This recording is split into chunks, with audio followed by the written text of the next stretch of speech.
ანტინარკოტიკული კამპანია გრძელდება. თბილისის მერი განათლებისა და მეცნიერების მინისტრის, სპორტისა და ახალგაზრდულ საქმეთა მინისტრი და მთავარი პროკურორის პირველი მოადგილე სხვადასხვა უნივერსიტეტის სტუდენტებს შეხვდნენ და მათ ანტინარკოტიკული პროგრამის დეტალები გააცნეს. ახალგაზრდებთან ერთად მასწავლებლის სახლში გამართულ შეხვედრას ნარკოდამოკიდებული ადამიანების ოჯახის წევრებიც დაესწრნენ. ანტინარკოტიკული კამპანია იმისთვის, რომ ნარკომომხმარებლები ცხოვრების ნორმალურ რიტმს დაუბრუნდნენ. უახლოეს მომავალში საქართველოში ნარკოდამოკიდებულთა ალტერნატიული სარეაბილიტაციო ცენტრი აშენდება, სადაც წამალდამოკიდებული ადამიანები მკურნალობის გავლა შეძლებენ. იმისთვის, რომ კამპანიის შესახებ ყველამ გაიგოს, თბილისის მერი ნარკომომხმარებელთა ოჯახებს და სტუდენტებს შეხვდა და პროექტის შესახებ მათ დეტალური ინფორმაცია მიაწოდა. ინტერაქტიულ შეხვედრაზე გიგი უგულოვამ ახალგაზრდების კითხვებსაც უპასუხა. არ არის სამკურნალო დაწესებული.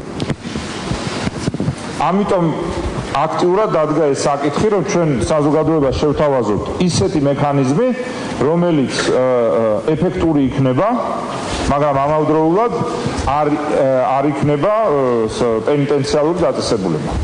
ანუ იქნება სამკურნალო დაწესებულება გამაჯანსაღებელი, რომელიც ფსიქოლოგიურად იქნება თუ ფიზიოლოგიურად ადამიანს გამოიყვანს. პროპაგანდა იმისა, რომ ჯანსაღი ცხოვრებით ვიცხოვროთ და არ მოვიხმაროთ ნარკოტიკი, ვფიქრობ ძალიან ნამდვილად მნიშვნელოვანი იყო და ჩემი კითხვაც შეეხებოდა სწორედ ამ თემას.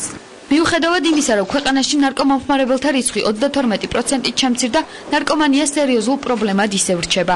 ამიტომ ანტინარკოტიკულ კამპანიაში პარლამენტი, მთავრობა და პროკურატურაა ჩართული. უწყებებმა სხვადასხვა სახის ანტინარკოტიკული პროგრამები შეიმუშავეს და სანქციებიც დააწესეს. კამპანიის მიზანი ერთია ნარკოდამოკიდებულების რეაბილიტაცია და მათი საზოგადოებაში ინტეგრაცია. მიღებულია კონკრეტული გადაწყვეტილებები, რომ დააფინანსდეს რეაბილიტაციის ცენტრის შენებლობა, საწყის ეტაპს საკუთარ თავზე იღებს თბილისის მერია.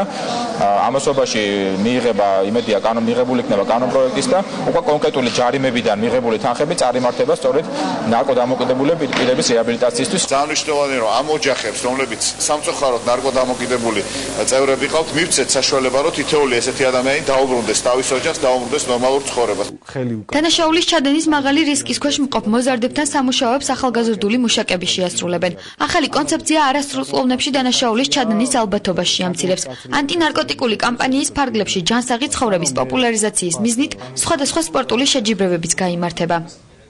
არის მნიშვნელოვანი, რომ საზოგადოებამ ყველა სამეცნიერო ადგილობრივი ხელისუფლებამ ჩაერთოს ამ კამპანიაში და გავაკეთოთ ყველაფერი ისეთის, რომ ძველი აღარ და არ მოცეთ ნარკომანიას რეციდივის.